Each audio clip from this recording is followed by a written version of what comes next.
গার্মেন্টসে চাকরি করেন বলতেছেন, সেখান থেকে আপনার ছেলেকে প্রাইভেট ইউনিভার্সিটি পড়াইতে চান এবং ও সবচেয়ে থেকে ভালো সাবজেক্ট পছন্দ করছে সিএসসি। প্রত্যেকটা বাবা মার প্রতি সম্মান এবং ভালোবাসা। বিশেষ করে আমি একটা রেকর্ডিং শোনাবো, তারপরে হচ্ছে আমি আলোচনা করব বিভিন্ন পয়েন্ট আকারে। আপনি একটু শুনুন। না স্বপ্ন আর কি,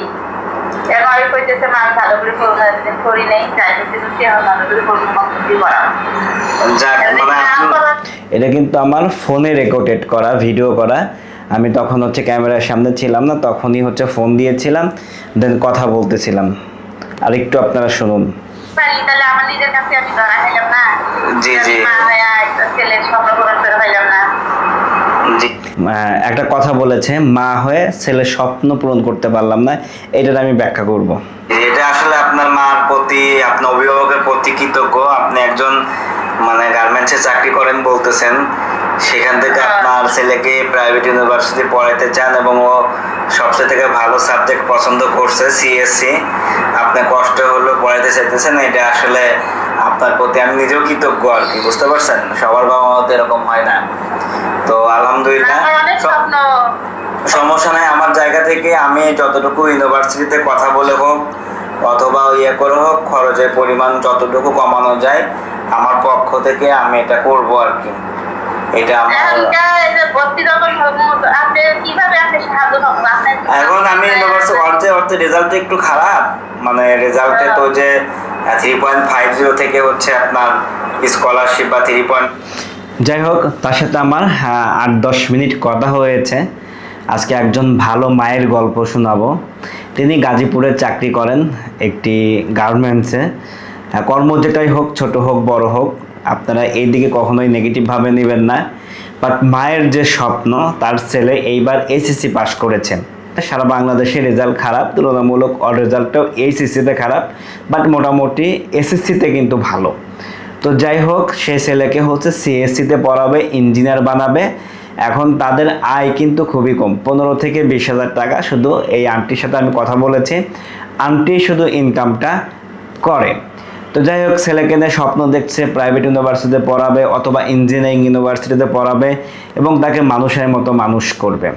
যেহেতু আমি এই লাইনে অনেক বছর ধরে, বিভিন্ন সময় বিভিন্ন শিক্ষার্থীর অভিভাবকরা আমাকে ফোন দেয় অথবা শিক্ষার্থীরা ফোন দেয়। বিশেষ করে কিছু শিক্ষার্থী আছে যারা অভিযোগ করে তার বাবা মার অনেক সয় সম্পত্তি থাকতেও, টাকা থাকলেও তার প্রতি কিন্তু খুব বেশি আগ্রহ না, অর্থাৎ উচ্চশিক্ষার জন্য টাকা পয়সা ইনভেস্ট করার জন্য বা মানুষের মতো মানুষ করার জন্য।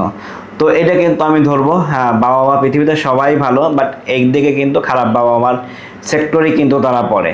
কিন্তু দেখেন, একজন গার্মেন্টস কর্মী হয়ে তার ছেলে নিয়ে যে স্বপ্ন দেখেছেন, আপনাদের যে সম্পূর্ণ রেকর্ডটা শোনাতে পারতাম 10 মিনিটের মতো, তাহলে আপনারা বুঝতে পারতেন, তাদের প্রতি প্রাউড ফিল করতেন।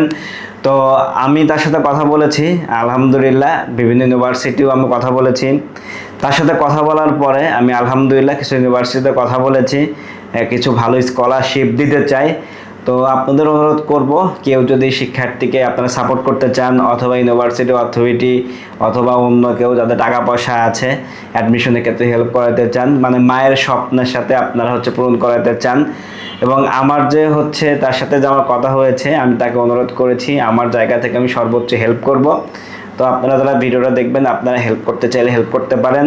এবং আমি সর্বশেষ একটা কথাই বলতে চাই, পৃথিবীতে সব বাবা মাই ভালো, বাট এর মায়ের কথা শুনে আমার কাছে মনে হয়েছে প্রত্যেকটা মানুষের বাবা মা যদি এরকম হতো তাইলে এই খারাপ ছেলে পাওয়া যেত না। আবার দেখা যায় অনেক বাবা মা ভালো, ছেলে যখন এস্টাবলিশড হয় তখন কিন্তু ছেলেরা আবার বাবা মাকে দেখে না, উল্টা কিন্তু হয়। বাট সেটা কিন্তু বাবা মার দোষ না, বাবা মার আসলে অ্যাচিভমেন্ট কোথায়, ছেলেকে ভালো করে মানুষ করানো পর্যন্ত। দেন সে যদি অমানুষ হয় সেটা কিন্তু তার ব্যর্থতা, বাবা মার ব্যর্থ না। আমি কিন্তু আবারও বলছি, একজন বাবা মা যখন একজন ছেলেকে এস্টাবলিশমেন্টের জন্য যত কষ্ট, যত যাই করুক না কেন, এটা কিন্তু বাবা মার পক্ষ থেকে 100-এ আমি তাদের প্রতি প্রাউড ফিল করি। কিন্তু পরবর্তীতে ছেলে এস্টাবলিশড হওয়ার পরে বাবা মাকে না দেখে, সেটা ছেলের ব্যর্থতা। যাই হোক, আমি অনেক দিন ধরে কাজ করি, এই ফোনটা আসার পরে আমার কাছে খুবই ভালো লেগেছে। এই মায়ের প্রতি আমার খুবই ভালোবাসা জাগছে। আশা করি তার ছেলে ভালো হোক এবং ভালো কিছু করুক, সেই প্রত্যাশা আমার আপনার সবার।